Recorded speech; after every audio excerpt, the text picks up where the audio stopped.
which we impact. We strive to leave behind a positive legacy through nurturing and supporting generations which will come one day and become maybe our customers, our clients, or our workforce.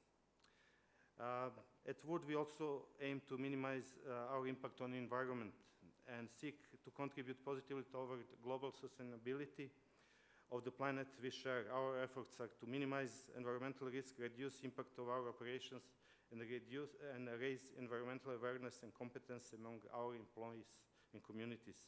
And also at Wood, we are not motivated simply by profit at any cost. We strive to continuously provide positive value to our employees, clients, investors, and communities by driving innovative thinking across our operations to develop sustainable operations.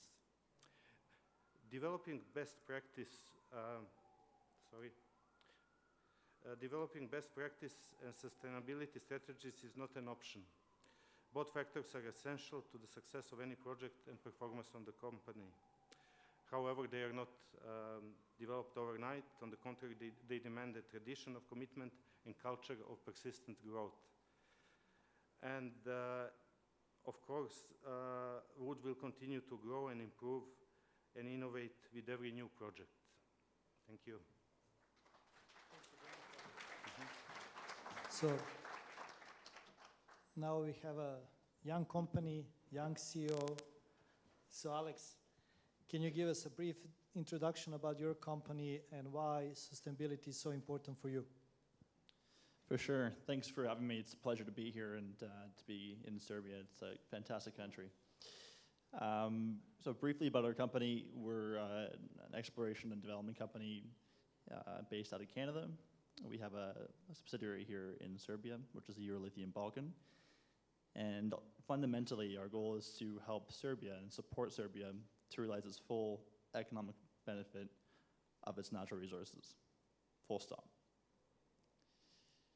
In 2018, we confirmed a deposit we discovered, and we spent much of the last, I'd say, 12 months understanding the mineralogy and metallurgy of that deposit. And we're now going through a phase of initial development, which is an exciting time for us, of course, and for the country in general. In terms of sustainability, I think I'm quite impressed by my comrades and my colleagues in the audience and on the panel in terms of their collective focus on sustainability. I think we're just one piece of the pie as a development company. The key for us ultimately is to look at where we are today and where we want to be at say in 3 or 4 years' time. And it's to start looking at how do we develop our project and develop the metallurgical processes and the tail ponds and so on, so that this is a mine of the future and can be used as a standard or as an internationally recognizable record-setting project to say, this is how things can be done in terms of sustainability. So we have the benefit as a young company of, in the early stage of development, to design our processes and start from the bottom-up approach, where we're not going after the fact and saying, oh, well, how do we be sustainable once we've developed it and engineered it and operating. We want to start from day one to incorporate those values of sustainability, which my colleagues have talked about, which are obviously profit, planet, and people. Happy to expand further, but hopefully that's a good introduction and a good helpful start. Okay. Thank you, Alex. Thank you very much. Well, it seems like we have quite time before we proceed to lunch. I know we are all eager to be over there. So, Peter, I have a question for you. So, on one side, we have a quite complex permitting requirements. So, on the other side, we have a need to enhance benefits of mining. So how do we make a balance between, as you mentioned in your presentation, there are a few examples when the investor, the project owner, choose the cheaper version of a dam. So how to make a balance between how much it might cost and actually permit that? Because as you might be familiar, it takes years. You can use mine. Oh, no, it's working. Permitting, yes, here in Europe. I was speaking to a senior mining capital markets man in London a few months ago, and we were talking about where he was looking for investments, mining investments around the world. And we quickly did a map of the world. Africa, political risk. Europe, you can't permit a mining project. Go to South America. And that really sums up the challenge for Europe, in my view, is that permitting is either seen as a block to investment, or it is underestimated as a cost because of the time it takes, and time takes money, or time is money. And traditionally, the mining industry, in my opinion, has fought shy of what it regards more expensive processing solutions for the waste and the management of the water. I would answer your question is that I don't believe, certainly in the Northern Hemisphere and in Europe, that they can do that any longer, because the permitting for the traditional method of waste tailings disposal is now a time and a horrendous cost. So we have to look at more processing techniques, and by definition, they are more environmentally sustainable. Thank you very much. So Branislav, question for you. So how we can follow the best available practices if we don't have enough funds, financial resources, and if we cannot afford to hire companies like Wood?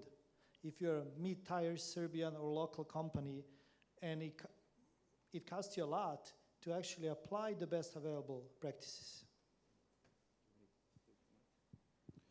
Well, how would I put it? There is not a single way to best practice. What might be the best practice for us may not be the best practice for you, but you have to remember that you can scale down the extent of activities or the schedules to suit your company profile, and effectively what is important really is that you always consider three key aspects, and that's social, environmental, and economic.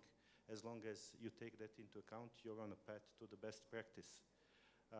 Maybe a couple of comments, maybe I forgot to mention. One of the things is also, in our experience, there is no fast tracking of innovative projects, and junior companies should refrain from that.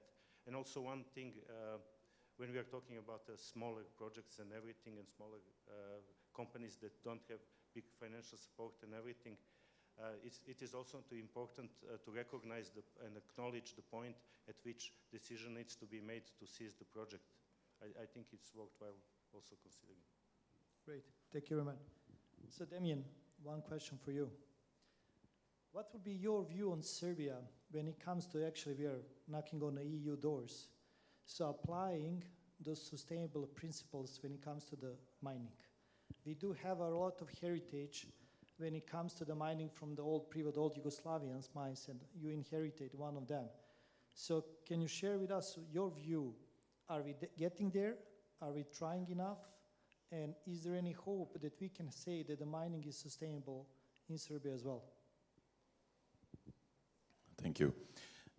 Clearly, I'm not an expert of Serbia, but I can share with you the experience we had in the past developing quarry activities in Central Europe in countries who then joined the EU, like Romania.